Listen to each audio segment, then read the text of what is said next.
Emil Cadlick here with Todd Zola, one of the old pioneers of fantasy sports. He primarily played and worked in baseball, but we'll find out a lot more about him. Todd, how you doing? I'm doing well, Emil. How you doing? Having a blast. Sunday, it's a little rainy here. It's kind of nice.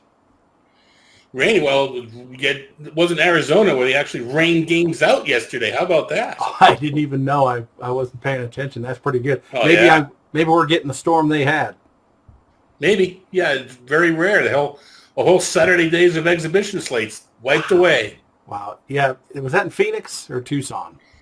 No, everything. I think the entire state. Wow. So, everything's so close, but yeah. Yeah, you can have some pretty big rains in Arizona in that area. So tell us how you kind of got started when you were young, maybe in your youth. What sports interested you and how you kind of got going? Yeah, well, actually, I started fantasy a little bit older than most people at this point, but, played Little League Baseball. I was always I wasn't quite as heavy as I am now, but keeping in mind that this video camera adds a couple 100 pounds, I, played games going up, and then I was in it had to be graduate school, so I didn't get involved in fantasy till I was probably in my early 30s. Nowadays, you're hearing kids in high school, etc. So I played my first fantasy league in the late 80s, at which point I would have been in my mid-30s. And mid-20s. Mid-20s. I can't even add anymore. I'm a numbers guy, and I can't even add. But it was mid to late 20s is when I got started with fantasy. Playing, not writing, but playing. So you mentioned you were in graduate school. What kind of a degree did you get? I got a degree in organic chemistry. I was in industry. We'll talk a little bit about probably. I was in biotech for a long time. I didn't start doing baseball as my job until 5, 6, 7 years ago. I was involved. I was writing. It was a side job, if you will. But I didn't make my full-time, on my tax return, I didn't write fantasy analyst until 2013 or so. I'll be darned. Now, you started with Master Ball? Yep, Masters Ball. Jason Gray, who is now a Tampa Rays scout, formed Masters Ball as just at the time, 97, just everybody starting up a website. We were in the same league. It was a live draft, but he was on the phone. And he had the reputation of trying to gouge the newbies. So he called me up and tried to make a trade, and I resisted the force. I resisted Mr. Gray, and I did not make the trade. So the next day he calls me again. I said, dude, I'm not going to make this trade. He says, no, we're up for that. I want you to join my website. Anybody who could challenge me like you did the past couple of days, I want him to write for me. So it turned I joined, never having met the man, and met him at his wedding reception. So it was fun. And then as the rest, as they say, is history. But that was 97. That's a great story.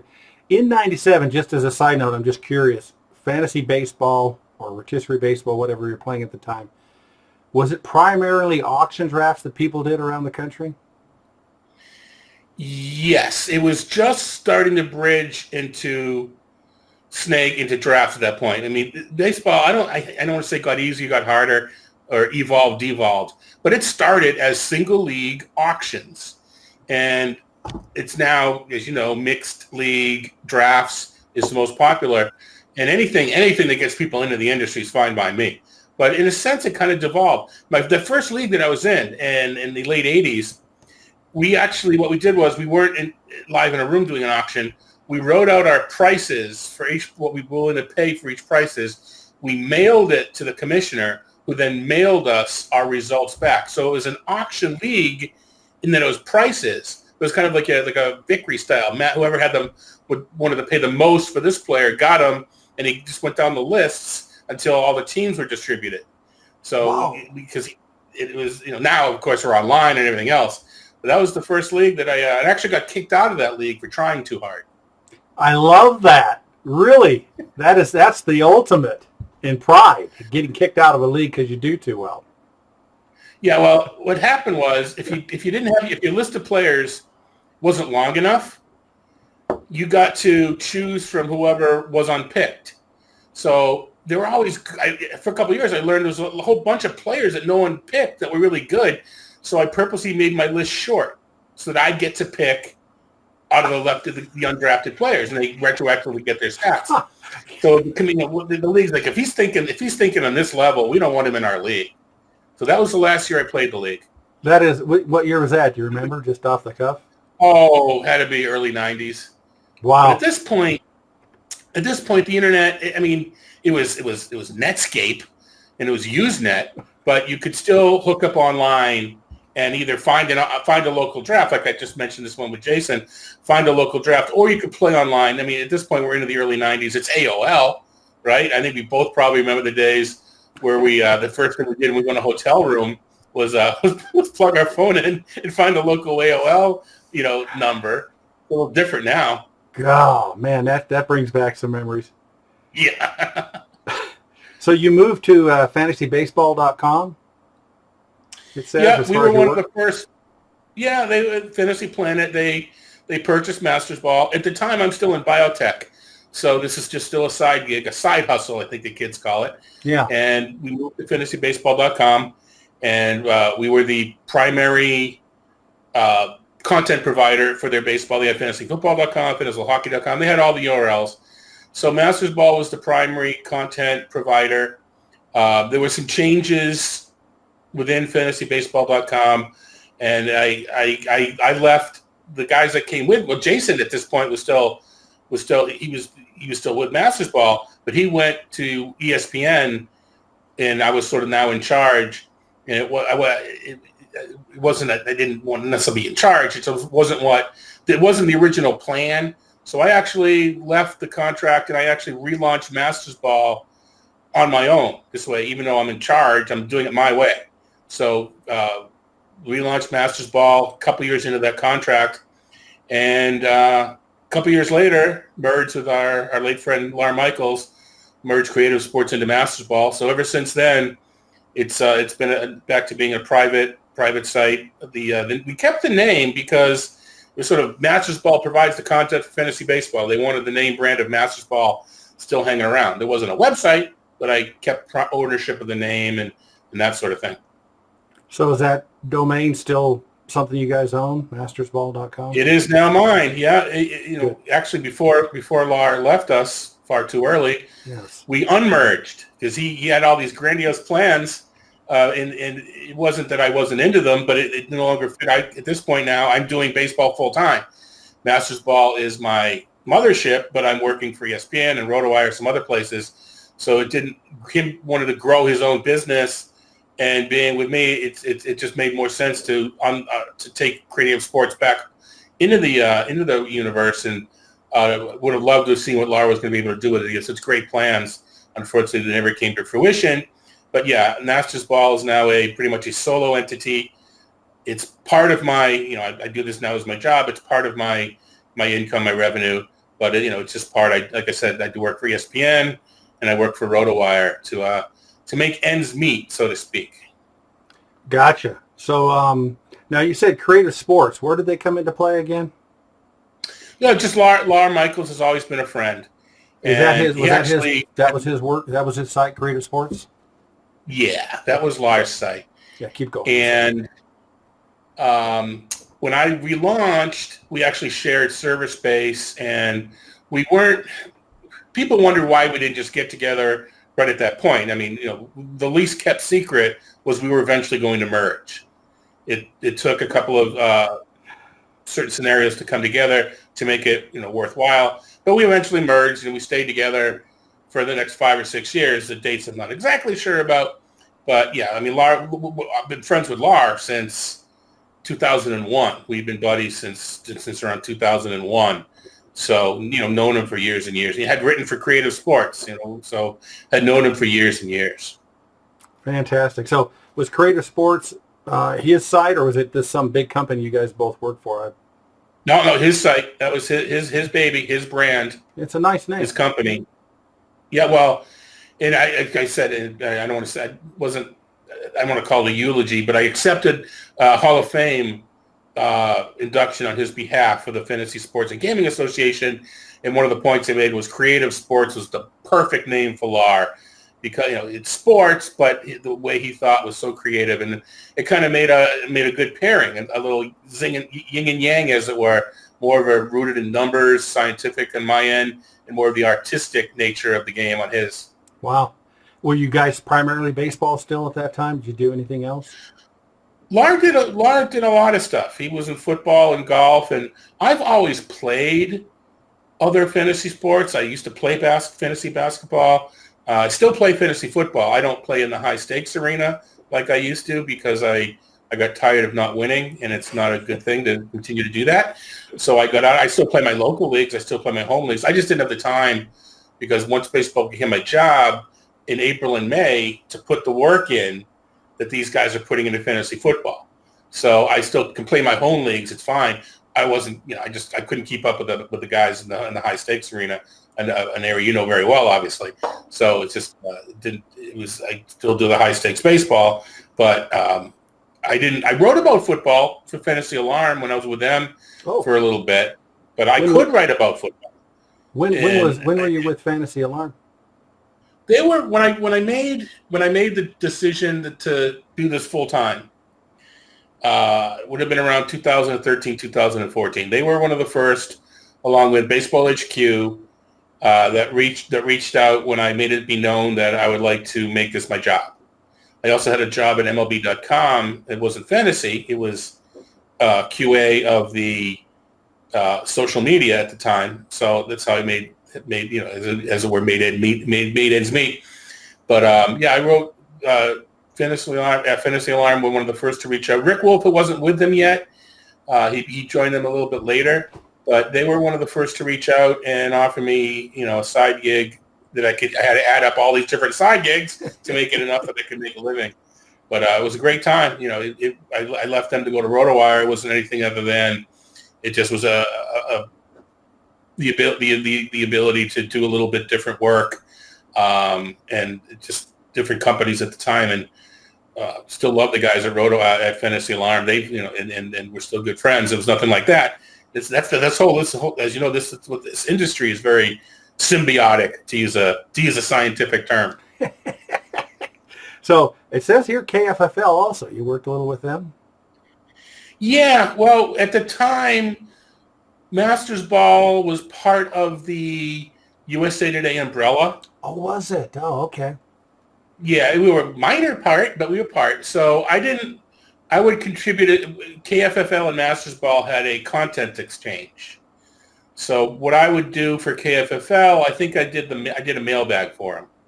Okay. So I provided a mailbag for KFFL, and Lawr wrote for him. So I wasn't really employed by him, but I for a year or two, couple of years, I would do a mailbag, and it would show up on KFFL. So if we're doing a Family Feud, name sites that Zola wrote for, I think we could get away with having that. Yeah. Now you say SI too. Was that part of the USA thing, or is that separate? No, that was separate. That was early on, and I think I did a mailbag for them too. That was through Jason. Jason Gray wrote for them early on, and I don't remember when he left or he got me on as well. But it was early, and this is back in the day when you did this gratis. Just you wanted to get your name, and it wasn't even you want to be famous. It's just you wanted to get a reputation, get some credibility to potentially make some money later on. So both MLB.com and SI.com, this would have been in the 2000s. This is still while I was in biotech. It was right for them both. And it was, without pay. And it was just, I got a byline. I got on my resume, and it was out there, So that's how, and I think you still, to a certain extent, need to do this. Although there's a lot more interns, et cetera, nowadays. But back in the day, as you know, we were doing this for zilch, for the pat on the back, for the attaboy. Yeah, just finding a way to get in there and possibly make it a full-time job. Now, I forgot, Did you mention ESPN? I have it on the list, but I don't remember if you mentioned ESPN. Yeah, so again, through Jason. Thanks, Jace. Yeah.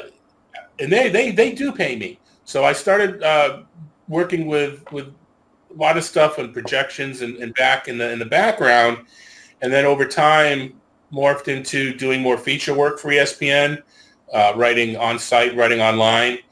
And a few years ago, I became the manager of their daily notes.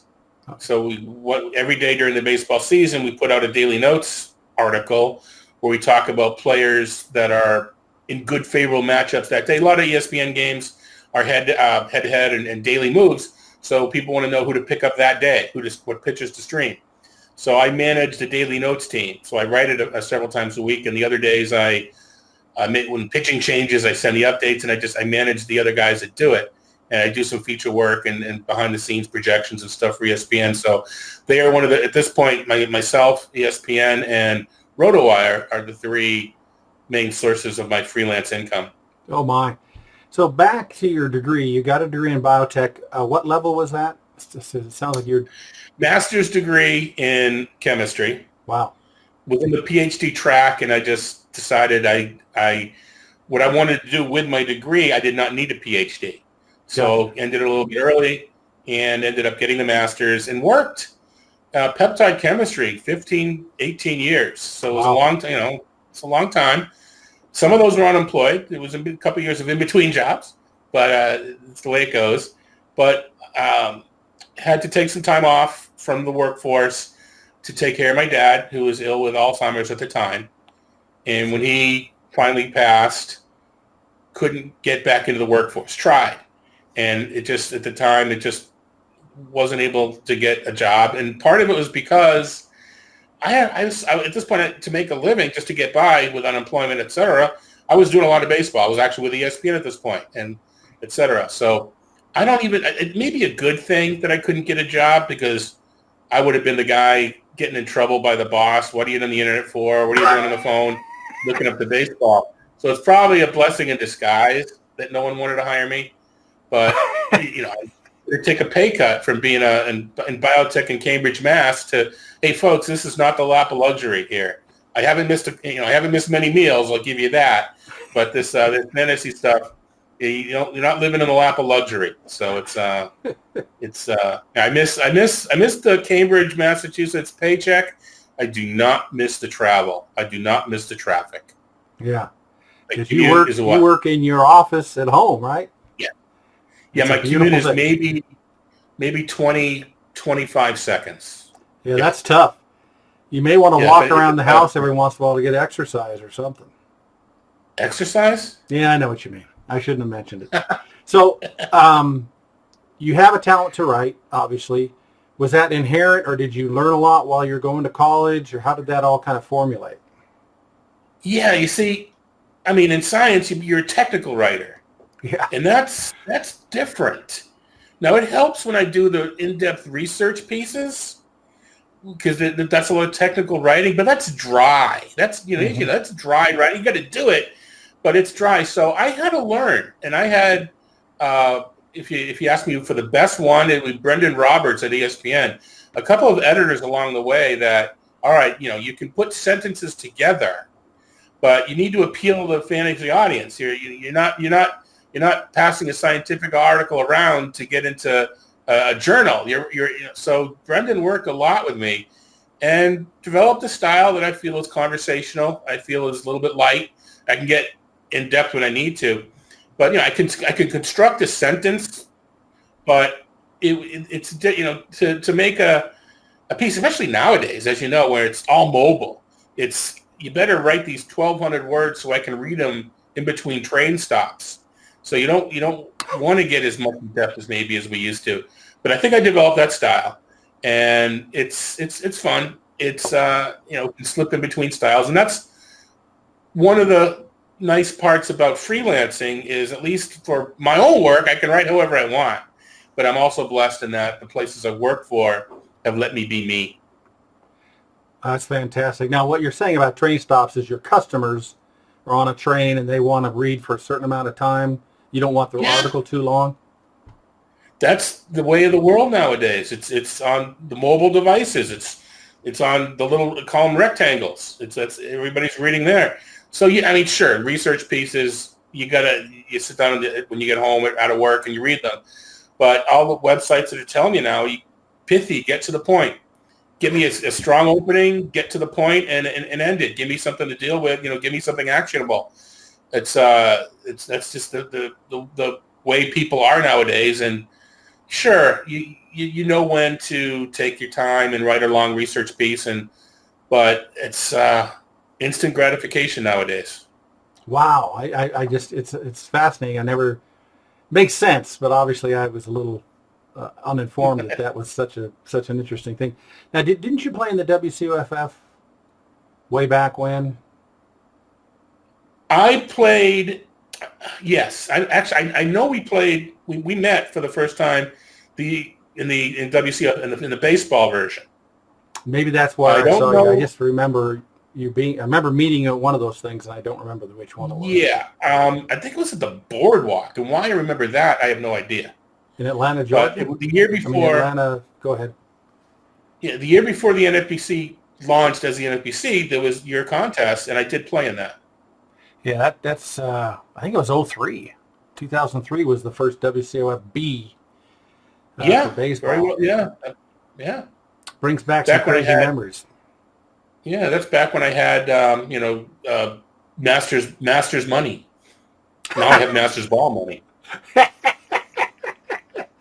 Yeah, when you started out, not to talk about myself, but I'm getting to the point. I'm 62. I work really hard. I got a lot of projects. It's like, I want to retire so I can really play fantasy sports. I really can't focus. Ironically, you think I could, but you're too busy, and you don't want to go throw $1,500 at a high stakes contest when you're too busy to do free agency till week 4 of the regular season, because you're just getting things going and stabilizing. Oh, now what have I missed? A lot. Hard to compete when you're not picking up free agents for a few weeks. Yeah, and people, even when I was in biotech, why you love this fantasy? Why don't you make it your job? Well, I love my job at the time, and I love the fantasy. I was afraid that if I made my job fantasy, I could end up disliking them both. And that would be terrible. I'd lose both my job and my hobby. Hasn't worked out that way, but that was my fear back in the biotech days. Was what if I end up hating them both? That would be terrible. I'd have to collect stamps. I'd have to find another job. But it hasn't worked out, at least so far. And I'm about 5 years behind you, but I'm getting there. I'm catching up. But I long for the day too where I can keep up with these guys at multiple teams and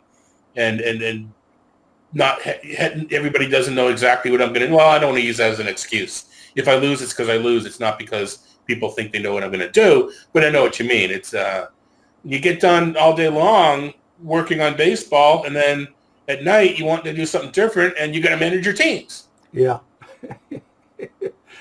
Yeah, it's. I don't necessarily want to retire. I'm having a great time. I just want to get to the point where I'd say, hey, I could retire if I wanted to, and then keep going until I decide not to.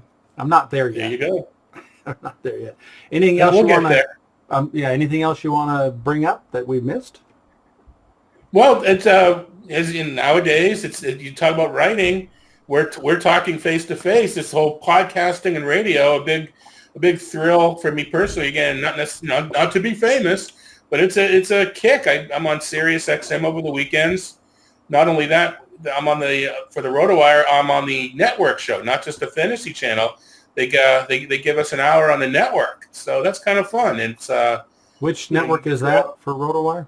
MLB Network Radio on Sirius. Oh, MLB. Okay, they get the fantasy channel, and we're on the not traditional, but the mainstream baseball network. They got RotoWire an hour, and the RotoWire was kind enough to ask me to be one of the co-hosts. So that's kind of cool. Podcasting is fun. Mentioned light way of presenting a conversational writing. Why not be conversational on a podcast? So I appreciate the opportunities to do that. So it's the way everything's proceeding now. It's a lot easier to say 1,500 words and write them. So a lot of these video things are. Is that becoming more? How important is that for these big companies over your content as far as written content? Is video becoming at some point, how important is it becoming? I think video, I mean, I kind of shy away from video for obvious reasons, but podcast, over-the-air podcasting is huge now. They listen to more podcasts than they do read on the web. They'll listen to them at 1.5 or 1.25 speed, so you can get more information in. And to me, at this point, the quality of podcasts are equivalent, if not better, than the quality of written material, written content. I don't keep up with the podcast like I should because I'm too busy writing stuff that no one's reading because they're listening to podcasts. But it's just a great way people when they work out, when they go for walks nowadays in your car, you plug them in and you listen in your car for these podcasts. So it's the next level, and I think you're right. Video is important for the right people. So the podcasts, are they typically behind the firewall and they cost, or are they all free? What's the ratio there, in your opinion? Most of the podcasts, I mean, rotowires are free. It's a pay site, as you know, but the rotowire podcasts are free. Baseball HQ podcasts are free. I think the majority of podcasts are now free. They're obviously kind of, I don't want to say a lost leader. That's not the right word. They hope that you listen to the the Athletic. They hope that you listen to the podcasts and you find the content so enthralling that you subscribe. Yeah. And I'm sure that's what RotoWire does. And that's what we do with Sirius XM, is we hope that people listen to the RotoWire show and subscribe to RotoWire. I'm sure all the Roto Grinders, all the different sites, Rotoballer, that's their method as well. Trust me, we're not breaking the bank as co-hosts on these shows. It's what you have to do. But you can be, the great part about a podcast is there's more than one person.